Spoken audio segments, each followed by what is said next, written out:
Mari sama-sama kita awali dengan membaca Ummul Kitab Suratul Fatihah.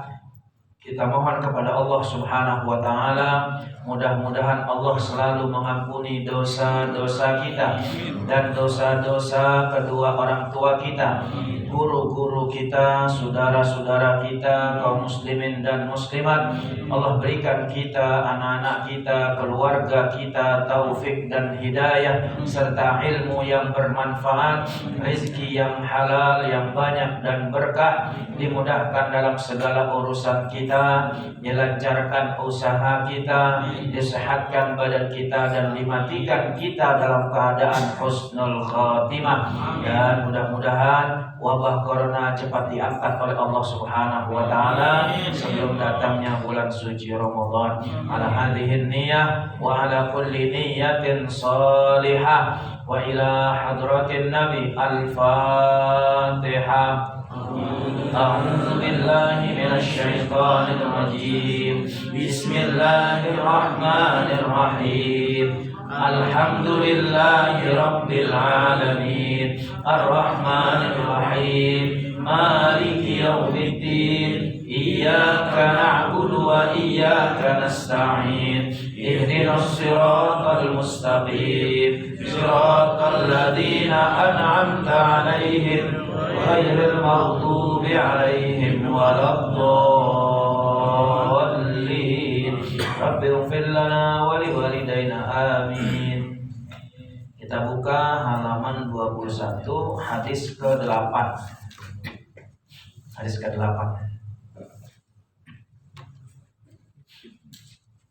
Sudah ketemu ya? Bismillahirrahmanirrahim. An ibni Umar radhiyallahu anhuma anna Rasulullah sallallahu alaihi wasallam qala umirtu an uqatilan nasa hatta yashhadu an la ilaha illallah wa anna Muhammadar Rasulullah wa yuqimus salata wa yu'tuz zakata fa idza fa'alu dzalika asamu minni dima'ahum wa amwalahum illa bihaqqil islami wa hisabuhum 'ala Allah ta'ala. Rawahul Bukhari wa Muslimun. Dari sahabat Ibnu Umar atau Abdullah bin Umar radhiyallahu anhuma, semoga Allah meridhoi keduanya, bahwasanya Rasulullah sallallahu alaihi wasallam qala, bersabda, umirtu an uqatilan nas, aku diperintahkan untuk memerangi orang. Umirtu, aku diperintahkan, an uqatilan nas, untuk memerangi orang-orang, hatta yashhadu, sehingga mereka mengakui, sampai mereka bersaksi, alla ilaha illallah, bahwa tidak ada Tuhan yang wajib disembah kecuali Allah, wa anna Muhammadar Rasulullah, dan bahwa Muhammad adalah utusan Allah, wa yuqimus shalah, dan menegakkan salat, mendirikan salat, wa yu'tuz zakah, dan mengeluarkan zakat, membayar zakat. Fa idza fa'alu dzalika, jika mereka telah melaksanakan semua itu, asamu minni dima'ahum wa amwalahum, maka terpelihara asamu, terpelihara, minni, dari aku, dima'ahum, darah mereka, wa amwalahum, dan harta mereka, illa bihaqqil Islam, kecuali menurut hak agama Islam. Misalnya orang membunuh, harus dibunuh lagi, qisas. Wa hisabuhum 'ala Allah ta'ala, sedangkan hisabnya, perhitungannya adalah terserah Allah Ta'ala. Rawahul Bukhari, hadis diriwayatkan oleh Imam Bukhari dan Muslim. Para jamaah sekalian, hadis ke-6 ini menjelaskan tentang orang-orang yang boleh diperangi. Ya, terlebih dahulu kita lihat riwayat ini datang dari sahabat Nabi yang bernama Abdullah bin Umar. Ya, Abdullah bin Umar bin Khattab. Jadi dia adalah putra dari Umar bin Khattab radhiyallahu anhu. Ya. Nah, ketika di usia 13 tahun dia pernah menawarkan diri untuk berperang, ikut bersama Nabi dalam perang Badar, tapi belum diizinin karena masih kecil. Kemudian di usia 14 tahun pun daftar lagi, pengen ikut perang ya bersama Nabi di perang Uhud, juga belum diizinin. Di usia 15 tahun baru diizinin. Kenapa? Karena tekadnya sudah bulat, punya keberanian yang luar biasa seperti ayahnya Umar bin Khattab radhiyallahu anhu. Ya, sudah pernah saya jelaskan siapa Abdullah bin Umar tersebut. Ya, ada beberapa nama Abdullah ya, masih ingat ya? Nama Abdullah ada Abdullah bin Umar, Abdullah bin Amr bin Al-As, Abdullah bin Zubair, kemudian Abdullah bin Mas'ud. Nah, ada 5 nama Abdullah ya yang dikenal dengan Abadillah. Kemudian di situ dikatakan radhiyallahu anhuma, semoga Allah meridhoi keduanya. Biasanya kan radhiyallahu anhu saja, satu orang semoga Allah meridhoinya gitu aja. Tapi ini enggak keduanya. Nah, siapa saja? Abdullah dan ayahnya Umar bin Khattab radhiyallahu anhu. Kalau yang lain-lain ayahnya enggak diikutin. An Abi Hurairah radhiyallahu anhu, cuma satu dia doang. Kenapa? Karena ayahnya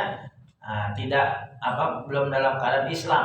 Nah, kalau dia Abdullah dan ayahnya Umar dua-duanya sudah Islam, makanya disebut radhiyallahu anhuma ya.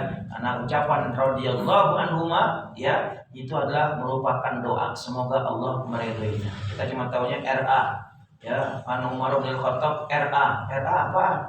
Raden Ajeng ya. Nah, ternyata radhiyallahu anhu atau radhiyallahu anhuma. Kalau banyak radhiyallahu anhum. Ya kayak tadi disebut tuh saat salawat dustur Abi Bakr wa Umar wa Utsman wa Ali, jawab tuh radhiyallahu anhum ya, jawab. Nanti waktu tarawih juga tuh al-khalifatul awwal li sayyidina Abi Bakr as-Siddiq radhiyallahu anhu ya. Nah, jadi itu merupakan doa ya, doa. Karena enggak semua orang dapat gelar radhiyallahu anhu ya, semoga Allah meridhoinya. Matan hadis ini menjelaskan tentang orang yang boleh diperangi. Ya, ini kondisinya kapan? Ya, kita lihat kondisinya. Kalau sekarang nggak boleh kita pakai hadis ini ya dalam kondisi aman, damai, tidak ada peperangan, nggak boleh kita pakai konteks hadis ini. Jadi hadis ini ya disampaikan oleh Nabi itu ketika di dalam peperangan. Ya, jadi Nabi diperintahkan oleh Allah Subhanahu Wa Taala. Saat terjadi peperangan, boleh perangin mereka orang-orang kafir. Bunuh mereka orang kafir boleh. Kenapa? Karena dalam peperangan. Karena perang itu ada 2. Kalau enggak mati, ya dia yang ngebunuh. Kalau enggak dibunuh atau dia yang terbunuh kan gitu. Kalau enggak dia ngebunuh atau dia yang ngebunuh. Nah, makanya pilihannya cuma 2, mati atau hidup gitu. Nah, makanya disuruh Nabi SAW diperintahkan saat berperang boleh Nabi memerangi mereka orang-orang kafir. Tapi ketika mereka sudah bersaksi mengucapkan 2 kalimat syahadat, jangan dibunuh. Ya, jangan dibunuh. Jadi kalau udah misalnya udah mau dibunuh nih, ya Rasulullah atau wah saya masuk Islam, asyhadu an la ilaha illallah, udah jangan dibunuh, cabut lagi. Walaupun emosi kita memuncak. Ya, emosi kita memuncak. Kenapa? Karena saat itu ya ketika dia sudah mengucapkan 2 kalimat syahadat, fa idza fa'alu dzalika asamu minni dima'ahum wa amalahum. Dia udah mengucapkan 2 kalimat syahadat, terpeliharalah dia darahnya, hartanya, udah artinya dia adalah bagian dari keluarga kita, saudara kita, jangan kita bunuh. Ya, jadi ini konteksnya ketika perang. Kalau sekarang begitu nggak boleh. Ya kenapa? Karena Islam ini ajaran yang penuh toleransi. Jangankan membunuh. Ya sekarang dalam kondisi aman begini aja kita nyakitin orang kafir aja dengan kata-kata, sama aja kita nyakit hati Nabi. Apalagi ngebunuh. Ya Nabi bersabda, man ada dhimmiyan faqad adani. Barang siapa yang menyakiti hati orang kafir dhimmi, sama saja dia menyakiti hatiku. Jadi kalau ada kita punya tetangga, orang Kristen, orang Buddha, orang Hindu, apapun agamanya, selama dia baik dengan kita, ya bergaul dengan kita juga, toleransi juga dengan kita lindungi mereka, kita jaga. Ya, bukan cuma gerejanya doang yang dijaga, tapi orangnya juga harus dijaga. Yang penting orangnya, kalau gereja mah nggak salah. Ya, masjid juga ngapain kita ngancurin gereja, ngancurin masjid, kan nggak ada gunanya. Ya, nah, jadi orangnya harus dijaga, dilindungi. Kenapa? Karena Nabi bilang siapa yang menyakiti hati orang kafir dhimmi, sama saja dia menyakiti hatiku. Itu baru nyakitin doang dengan kata-kata, dengan perbuatan yang bikin orang kafir ya sakit hati sama kita. Itu sama aja kita nyakitin hati Nabi. Apalagi kita membunuh mereka, memerangi mereka, dosa. Ya. Nah, itu sama orang di luar Islam kita nggak boleh membunuh, apalagi sesama orang Islam nggak boleh. Ya, jangankan 6, 1 aja nggak boleh membunuh. Ya, yang membunuh orang Islam juga nggak boleh juga. Ya, Islam ini diturunkan oleh Allah Subhanahu Wa Taala, ya membawa 5. 1 menjaga 5 maksudnya. Islam diturunkan oleh Allah menjaga 5. 1 Islam diturunkan Allah menjaga nyawa. Artinya apa? Nyawa itu mahal. Nggak boleh kita main bunuh begitu saja, nggak boleh. Ya, jangankan sama orang Islam, sama orang di luar Islam aja nggak boleh kita.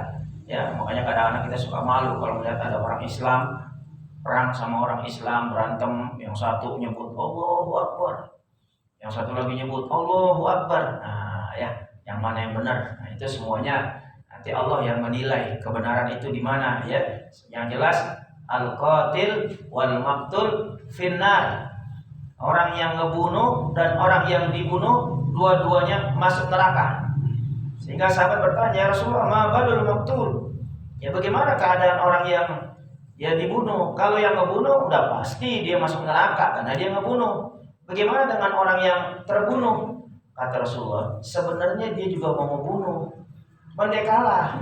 Nah, cuman dia kalah, akhirnya dia yang terbunuh. Dia juga punya niat untuk membunuh, cuman dia kalah. Kecuali dia gak ngelawan. Ya, kita diapa-apain kita gak ngelawan, kita dimintain duit kita gak ngelawan, dipaksa sampai dibunuh, itu namanya ya maktulnya bukan maktul fitnah. Tapi kalau memang masalah lapak parkiran, masalah pacar, berantem, Allahu Akbar dua-duanya, satu mati, yang satu masih hidup, dua-duanya neraka. Dua-duanya masuk neraka. Kenapa? Karena keinginan orang yang terbunuh juga awalnya pengen ngebunuh, cuman lebih dulu dia dibunuh, kalah dia, ya. Nah, itu satu. Islam itu menjaga nyawa. Jadi Islam nyawa itu mahal. Ya, dalam Al-Qur'an Allah berfirman, "Man qatala nafsan bighairi nafsin aw fasadin fil ardh faka'annama qatalan nasa jami'an." Siapa orang yang membunuh satu nyawa tanpa ada sebab atau melakukan kerusakan di bumi ini, faka'annama qatalan nasa jami'an. Sama saja dia membunuh semua orang di dunia ini. Tuh, satu nyawa seperti kita ngebunuh semua orang. Itu artinya nyawa itu mahal. Ya, mahal. Makanya hati-hati kita jangan sampai melakukan hal-hal yang itu kan termasuk dosa besar. Yang kedua, menjaga harta. Artinya menjaga harta, kita nggak boleh korupsi. Kenapa? Karena dalam Islam itu masing-masing ada haknya. Ya, nggak boleh merampas hak orang lain, nggak boleh menzolimi orang lain. Ya, menzolimi orang lain itu hukumnya haram, baik itu dengan merampas hartanya, warisannya dan lain sebagainya, itu nggak boleh. Ya, Allah Subhanahu Wa Taala dalam hadis qudsinya menyampaikan firman-Nya bahwa ya ibadi inni haramtu dzulma ala nafsi wa ja'altuhu bainakum muharraman fala tadzalamu wahai hambaku, inni haramtu dzulma ala nafsi, sesungguhnya aku haramkan perbuatan zalim itu terhadap diriku. Artinya Allah nggak pernah zalim.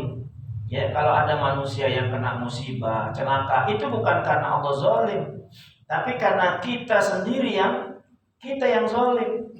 Kita yang zalim. Ya, kenapa kita nggak mau ibadah? Kenapa kita nggak mau melaksanakan perintah Allah Subhanahu wa taala ketika dapat musibah bencana? Itu adalah kezaliman yang kita lakukan. Jadi jangan nyalain Allah.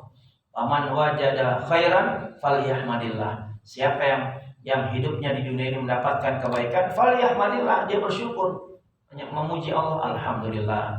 Waman wajada syarran fala yalumanna illa nafsah. Siapa yang mendapatkan kehidupannya ini jelek, jangan nyalain Allah, tapi salahin dirinya sendiri. Ya, kenapa? Karena dirinya sendiri yang melakukan kezaliman. Sama seperti kematian. Ya, yang mendatangi kita, atau kematian kita yang datengin kematian, atau kematian yang datengin kita? Kita yang datengin kematian. Ya, guru saya menggambarkan bahwa kematian itu seperti apa? Tembok. Ya, kita orangnya yang mati. Kita kan datang, tembok nggak bisa jalan dia. Ya, dia diam aja, udah situ. Yang menyamperin kan kita. Tuh. Jadi yang nyamperin kematian siapa? Kita. Bukan kematiannya udah ada ketentuannya masing-masing. Kitanya yang nyamperin. Seperti contoh gini. Ini di zaman Nabi Sulaiman alaihissalam.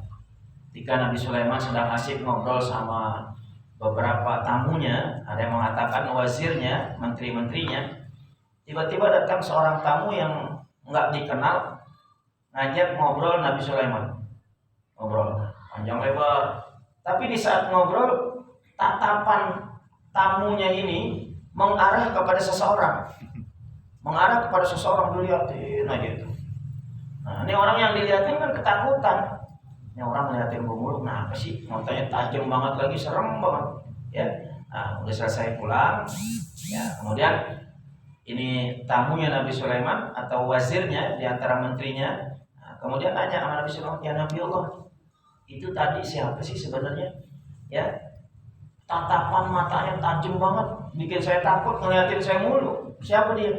Kata Nabi Sulaiman, dia adalah malaikat Israel. Wah, malaikat Israel.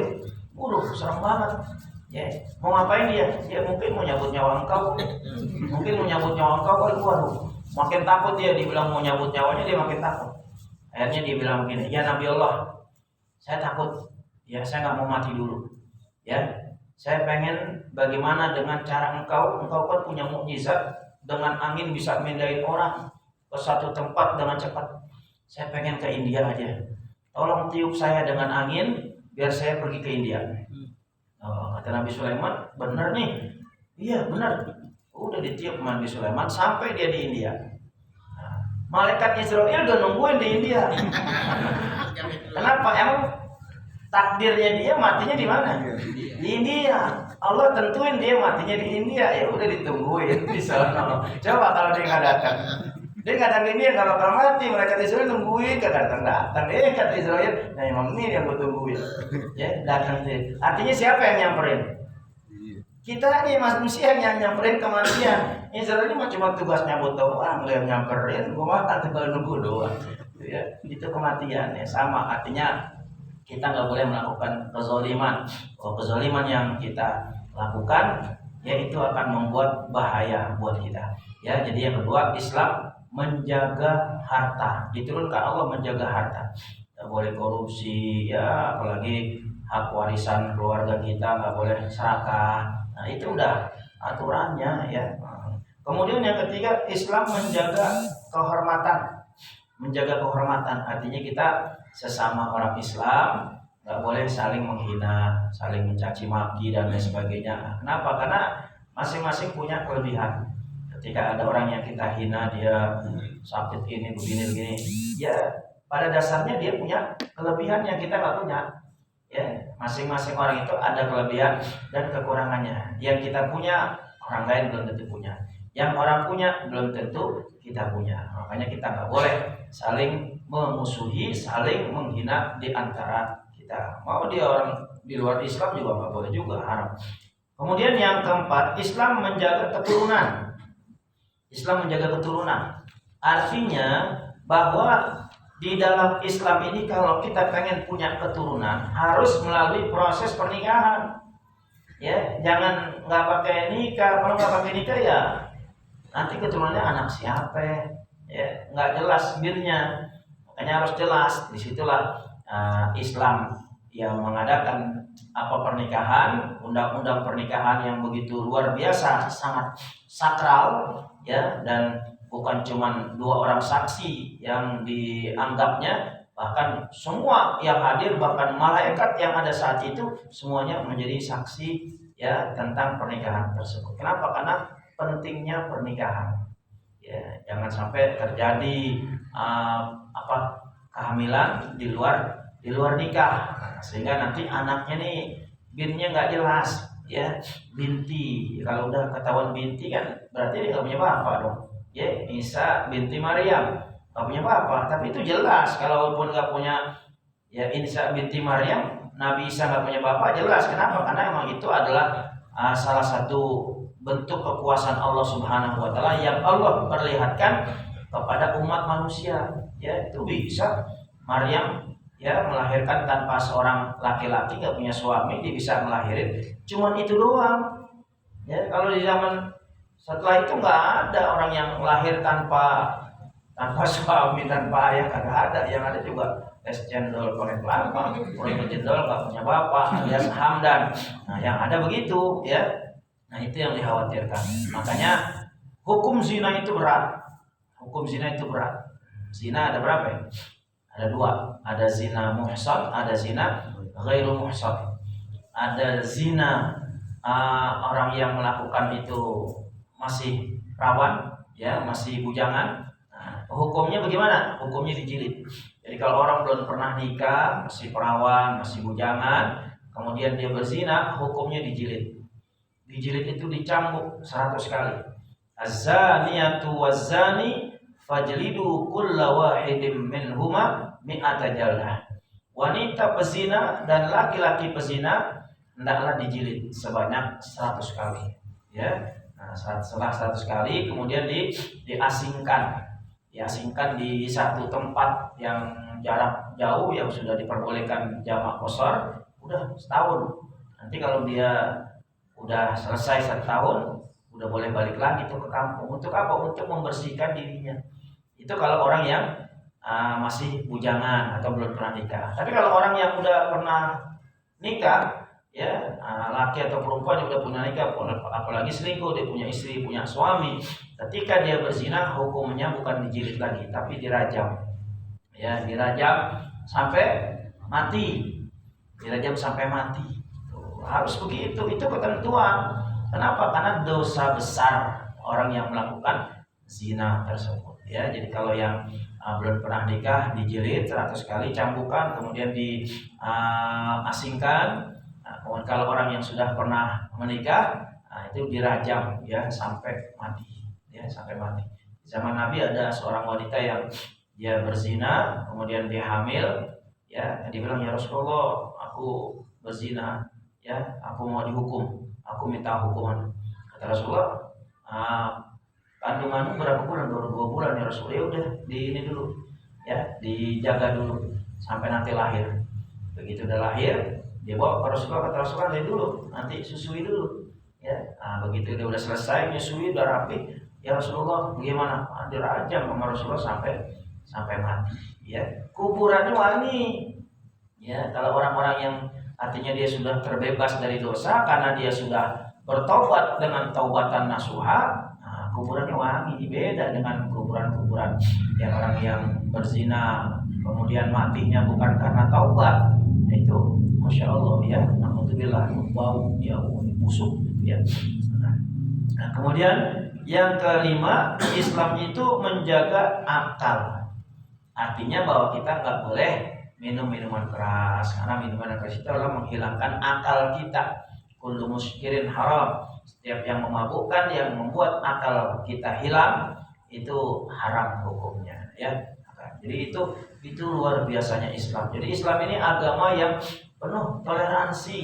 Jadi kalau dibilang Islam itu radikal, itu yang bilang radikal ya kadang-kadang orang-orang Islam juga ya yang sengaja bikin keruh permasalahan. Padahal Islam nggak ada radikal. Yang radikal tuh oknumnya, orangnya yang radikal. Ajaran Islam sangat luar biasa. Makanya banyak orang-orang di luar Islam yang sekarang ini berbondong-bondong masuk Islam. Kenapa? Karena mereka tahu bahwa Islam itu rahmatan lil alamin, ya. Islam itu adalah merupakan ajaran yang sangat mulia yang penuh dengan toleransi. Ya, kita umat Islam kalau jumlahnya banyak, ya, yang kafir minoritas, aman. Ya, orang kafirnya aman. Kenapa? Karena kita toleransi penuh sama mereka. Kita lindungi mereka, kita jaga mereka. Tapi sebaliknya, kalau jumlah umat Islam yang minoritas, ya, yang kafir mayoritas, banyak yang habis dibantai. Lihat di mana-mana. Tuh, mana Islam tuh hebat luar biasa. Jadi ya kalau ada yang bilang Islam radikal, Islam teroris, itu kan memang sengaja orang-orang yang disusupin biar nanti Islam jadi jelek. Padahal Islam enggak seperti itu. Ya, kembali ke hadis ini. Jadi di saat peperangan Nabi SAW diperintahkan oleh Allah Subhanahu Wa Taala memerangi manusia sampai nanti dia mengucapkan 2 kalimat syahadat. Kalau dia udah mengucapin asyhadu an la ilaha illallah wa asyhadu anna Muhammad Rasulullah, asamu minni dima'ahum wa amalahum. Ya, terjaga dia. Ya, hartanya terjaga, darahnya juga terjaga. Artinya jangan dibunuh. Jangan dibunuh. Kenapa? Dia saudara kita. Karena dia udah mengucapin 2 kalimat syahadat, ya. Ya walaupun nanti dia masuk Islamnya cuma karena takut dibunuh, sama aja. Ya, karena ada yang masuk Islamnya memang ketika dia menyadari, oh iya gue salah, gue masuk Islam, kesadaran. Ada juga begitu mau dibunuh karena dia takut, ya udah gue Islam misalnya, ya. Itu sama aja, tetap keselamatannya dijaga. Ya, urusan nanti dia benar apa enggak masuk Islam hanya Allah yang tahu. Ya, hanya Allah yang tahu. Jadi serahin semuanya kepada Allah Subhanahu Wa Taala. Ya. Kemudian tidak hanya cukup dengan mengucapkan 2 kalimat syahadat saja, dia juga harus yuqimus shalah, harus mendirikan sholat. Kalau ngaku Islam ya diriin sholat dong. Kalau cuma ngaku Islam doang, sholat nggak mau ya KTP doang, ya itu percuma. Kenapa? Karena sholat itu kewajiban nomor 2 dari rukun Islam ini yang merupakan sumber. Ya, artinya kalau sholatnya baik, ya semua amalnya baik. Ya, makanya dikatakan dalam Al-Qur'an innas sholata tanha 'anil fahsya'i wal munkar. Sesungguhnya salat itu mencegah manusia dari perbuatan keji dan munkar. Tapi ada hadis lain mengatakan la sholata liman lam tanha 'anil fahsya'i wal munkar. Ya, belum sempurna salat seseorang atau tidak sah salat seseorang jika dia masih melakukan perbuatan keji dan munkar. Jadi kalau kita masih ngelakuin yang dosa-dosa, berarti sholat kita ini masih dipertanyakan, ya, masih banyak ya rusaknya atau mungkin nggak diterima oleh Allah Subhanahu Wa Taala. Jadi sholat, awwalu ma yuhasabu bihil abdu yaumal qiyamah as-shalah.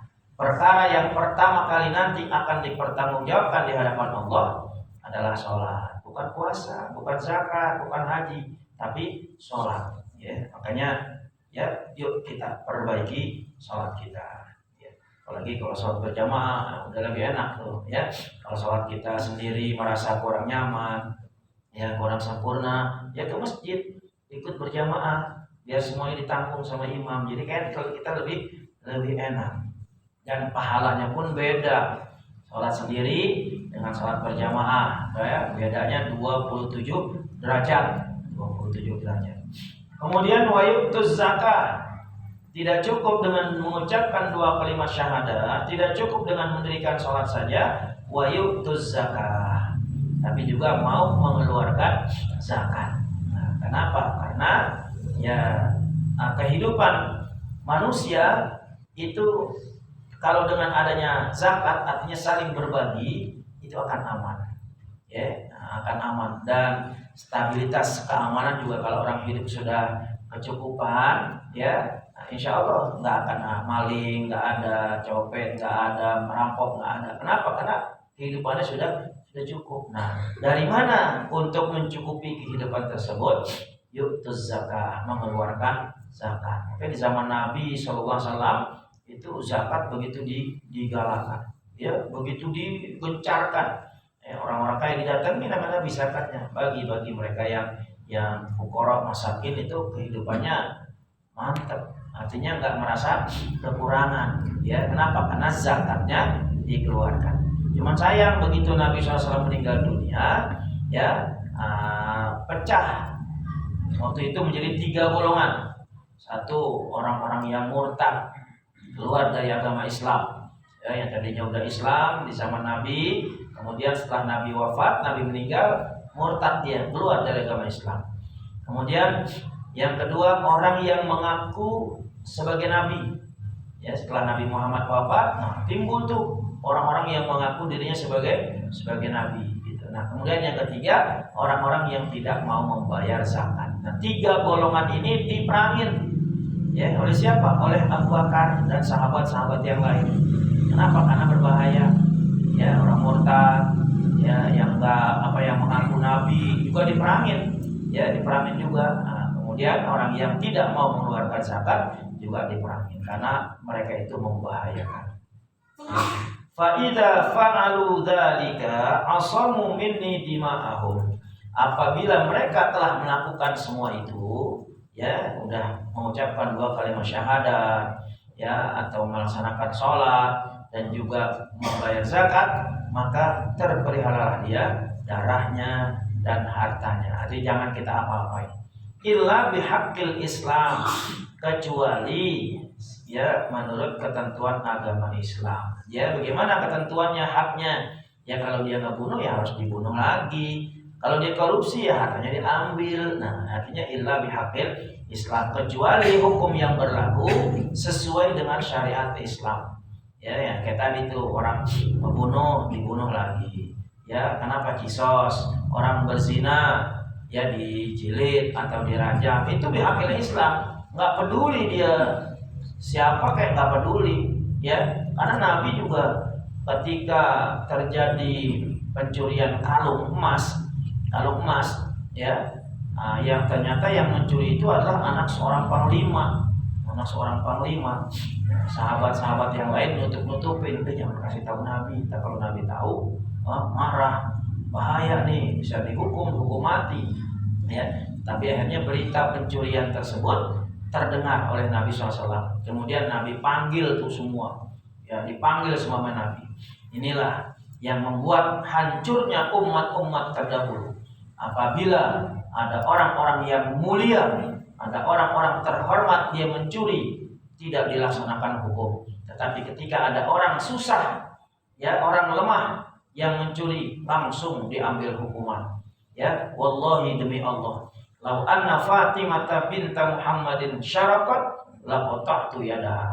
Demi Allah, kalau seandainya putriku Fatimah mencuri, pasti aku potong tangannya. Enggak peduli itu dia anakku.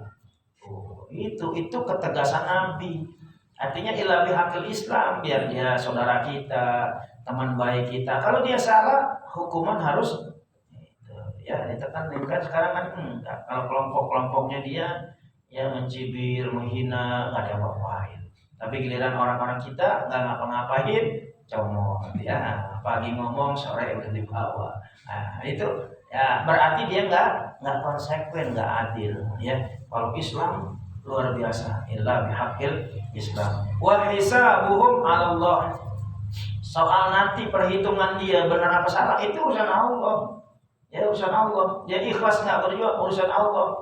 Dia nggak ikhlas berjuang, juga urusan Allah. Benar apa enggak, urusan Allah. Ya, kalau sekarang ada ulama yang berani begini, dia benar apa enggak? Kita lihat zahirnya doang kan. Ya, masalah kebenarannya urusan Allah. Ada ulama yang kelihatannya misalnya jelek, ya, kelakuannya begini, ya, benar enggak? Nah, soal hati itu urusan Allah. Kita serahin semuanya kepada Allah Subhanahu wa taala. Makanya ada seorang sahabat yang bertanya, "Ya Rasulullah, ya, kalau ada orang yang berjuang karena keberaniannya. Terus ada lagi orang yang berjuang karena hamiyah, kesombongannya. Kemudian ada lagi orang yang berjuang karena riya, karena dia merasa kepengen dia dipuji dan lain sebagainya. Apakah mereka ini termasuk orang yang berjuang di jalan Allah? Kata Rasulullah, enggak. Yang dikatakan orang yang berjuang di jalan Allah adalah litakuna kalimatullahi hiyal ulya wa huwa fisabilillah.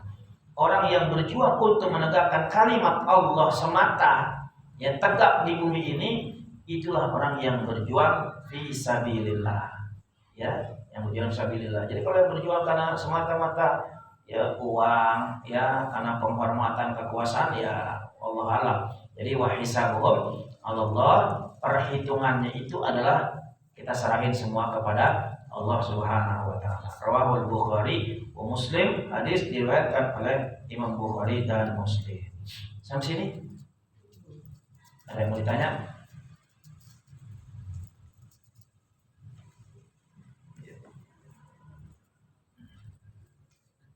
Ya. Kematian yang husnul khatimah. Kematian yang husnul khatimah salah satunya adalah dengan ditandai ketika dia meninggal dunia mengucapkan la ilaha illallah. Salah satunya ya, di antara tanda-tandanya banyak ya. Kadang-kadang juga kita cuma melihat zahirnya aja, belum tentu orang yang matinya misalnya dalam keadaan dia melotot. Suul khotimah nih matanya melotot, belum tentu. Emang matanya belok kan gitu kan. Emang matanya belok kan bisa jadi. Ya. Nah, belum tentu. Jadi nggak jadi jaminan. Cuman ditandai dengan salah satu dia mengucapkan la ilaha illallah, la ilaha illallah. Makanya kalau orang lagi sakaratul maut tuh ajarin lakinu mautakum la ilaha illallah. Ya, kata-kata lakinu di sini bisa berarti ajarkan, bisa berarti bacakan. Mautakum bisa juga berarti orang yang udah mati bacain tahlil. Ada juga orang yang dalam keadaan sekarat. Ya, sekarat lagi ngapain ajarin di kuping, Pak, ilaha illallah, jangan Pak nyebut. Nah, dia cuma nyebut doang, jangan suruh nyebut. Coba kalau disebut la ilaha illallah, kalau emang kepanjangan susah, Allah disebut Allah aja minimal. Ya. Nah, kalau ada orang yang mungkin mengucapnya kelihatan susah, kita husnuzon aja. Oh, mudah-mudahan nih dia mengucap, dia dengar omongan kita, makanya terus bacain la ilaha illallah, terus ajarin. Ya. Nah, bukan berarti habis nggak ngucap kan nanti kayak orang lagi sakit jangan dipaksain, dia kagak bisa. Ya, ketika dia gitu aja pun mudah-mudahan dia udah mengucap gitu. Kata guru saya gitu, kalau ada orang mau meninggal dunia dalam keadaan sakarat, ajarin, jangan dipaksain, jangan pok gitu, jangan ya orang lagi sakit kenapa cepat mati gitu ya. Biarin aja, ntar dia ini juga kalau dia udah terbiasa dia ngucap sendiri ya, apalagi orang-orang yang ahli ibadah, yang suka ngaji, rajin zikir, rajin tahlil, dengan sendirinya ntar nggak usah diajarin juga dia